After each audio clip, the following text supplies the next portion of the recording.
স্বাধীনতার সুবর্ণ জয়ন্তী উদযাপন উপলক্ষে কিশোরগঞ্জে বীর মুক্তিযোদ্ধাদের সম্মাননা আলোচনা সভা ও সাংস্কৃতিক অনুষ্ঠান অনুষ্ঠিত হয়েছে। মঙ্গলবার সন্ধ্যায় জেলা শহরের আকরাবাজার সেতু সংলগ্ন শহীদ সৈয়দ নজরুল ইসলাম চত্বরে কিশোরগঞ্জ পৌরসভার আয়োজনে এই অনুষ্ঠান অনুষ্ঠিত হয়। এতে সভাপতিত্ব করেন কিশোরগঞ্জ পৌরসভার মেয়র মাহমুদ পারভেজ। অনুষ্ঠানে আমন্ত্রিত অতিথি ছিলেন জেলা প্রশাসক Mohammad Shamim Alam, police super Mohammad Mashrukur Rahman Khaled, BPM bar, জেলা আওয়ামী লীগের সভাপতি বীর মুক্তিযোদ্ধা অ্যাডভোকেট মোহাম্মদ কামরুল হাসান শাহজাহান, সাধারণ সম্পাদক বীর মুক্তিযোদ্ধা অ্যাডভোকেট এম এ আফজল ও জেলা মুক্তিযোদ্ধা সংসদের সাবেক ডেপুটি কমান্ডার মোহাম্মদ আব্দুল মান্নান। এতে অন্যদের মধ্যে কিশোরগঞ্জ পৌরসভার সংরক্ষিত নারী কাউন্সিলর হাসিনা হায়দার চামিলি বক্তব্য রাখেন।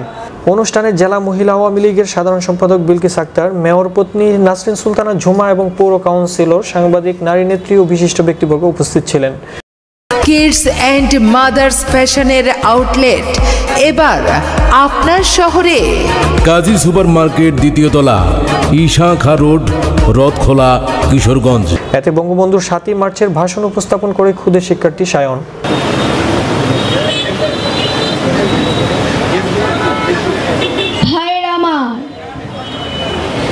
আজ দুঃখ ভারাক্রান্ত মন নিয়ে আপনাদের সামনে হাজির হয়েছি।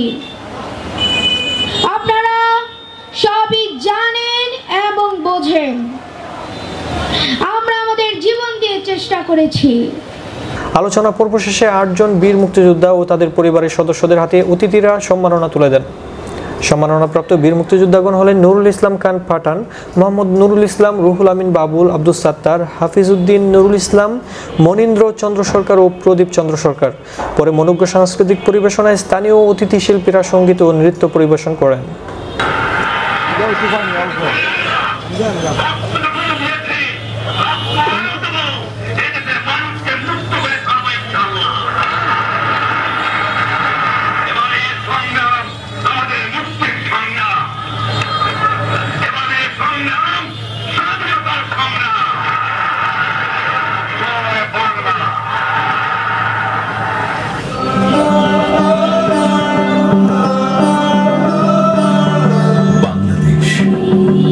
আমাদের প্রাণের স্বদেশ।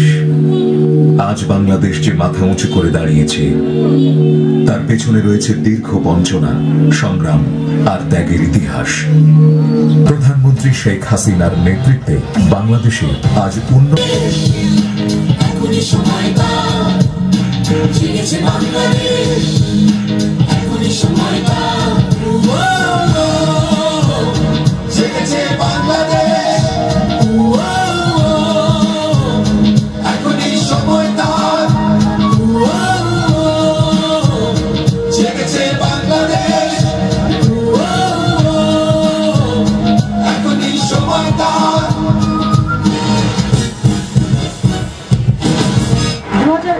সালের মধ্যে বাংলাদেশকে আমরা ডিজিটাল বাংলাদেশ হিসেবে প্রতিষ্ঠিত করব। দারিদ্র্যমুক্ত বাংলাদেশ গড়ে তোলার ক্ষেত্রে আমরা আধুনিক প্রযুক্তি ব্যবহারের মাধ্যমেই আমাদের অভিষ্ট লক্ষ্যে আমরা পৌঁছাবো। আমাদের এই ভবিষ্যৎ প্রজন্মকে প্রযুক্তি শিক্ষা দিয়ে ডিজিটাল বাংলাদেশ শুধু গড়ে তোলা নয়, ডিজিটাল বাংলাদেশকে এগিয়ে নিয়ে যাওয়া, সেই কাজে আমরা সম্পৃক্ত করতে চাই। এটাই আমাদের লক্ষ্য। বাংলাদেশ এগিয়ে যাচ্ছে, এগিয়ে যাবে। আগামী প্রজন্ম পাবে সমৃদ্ধশালী বাংলাদেশ।